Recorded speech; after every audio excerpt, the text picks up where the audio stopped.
So between having got rid of a lot of the civil suits in the mid-'80s and '93, when we ultimately got exemption, I mean, the number one mission was to obtain tax exemption from the IRS, and you know, that was the bulk of what my attention was on and what I worked on.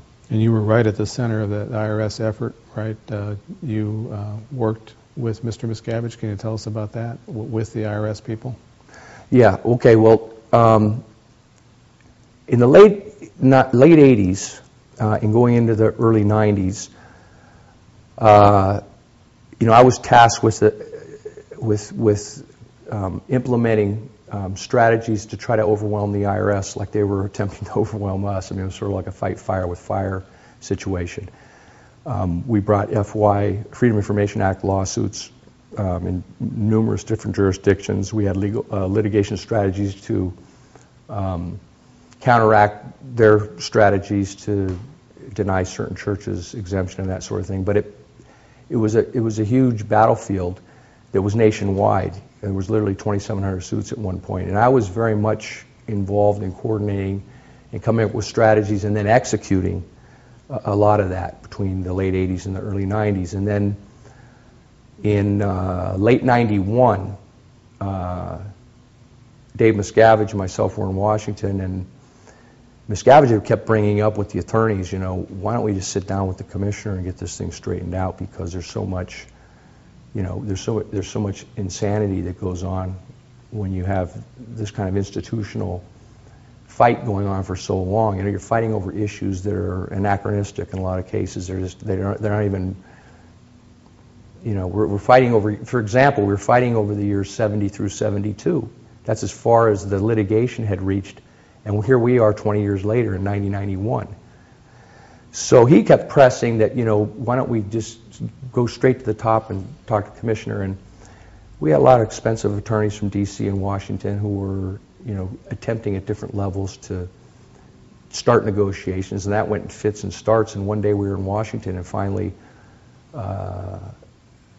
Dave said to one of the attorneys there, he said, you know, we're going to just go straight down there and go see Fred. And of course the attorney was laughing, and he turned to me and he said, right? And I said, yeah. And then, you know, they all thought it was a joke, and we right afterwards we just got up from lunch, got in a cab, and went straight down there and opened the door.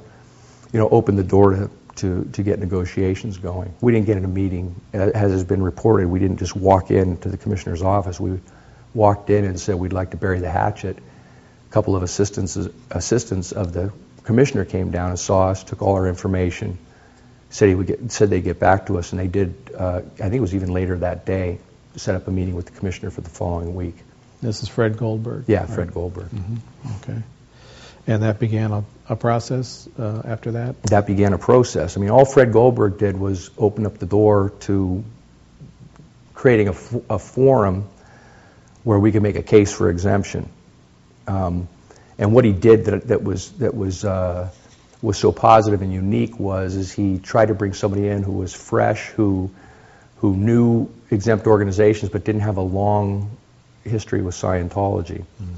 Because there were some real haters, some real Scientology haters within that, you know, had an attitude of, no matter what you said, they were going to, you know, they were going to deny the exemption. And so all he did was give us the ability to meet with a team that didn't really have a long track record on this, yet knew exempt organizations, knew what the requirements were, and said, okay, prove you're exempt.